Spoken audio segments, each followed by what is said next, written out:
ద్వారలక్ష్మి పూజ ఎలా చేయాలి? ఉదయాన్నే లేచి గడపను శుభ్రం చేసుకొని పసుపు, కుంకుమ పువ్వులతో అలంకరించాలి. 3 ఒత్తుల దీపం, బెల్లం, అటుకులు, తాంబూలం నైవేద్యంగా పెట్టాలి. గణేశుడిని నమస్కరించి సంకల్పం చెప్పుకోవాలి. వెంకటేశ్వర స్వామి, లక్ష్మి అష్టోత్తరాలు చదివి హారతి ఇవ్వాలి.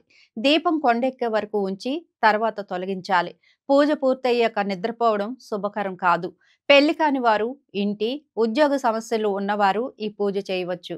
కుటుంబ సమస్యల నివారణకు లేదా సంపద కోసం చేసే ద్వారలక్ష్మి పూజలో భాగంగా 16 రోజుల పాటు ఉదయం 3 గంటలకు కూడా చేస్తూ ఉంటారు. మరి ఎలా చేయాలి?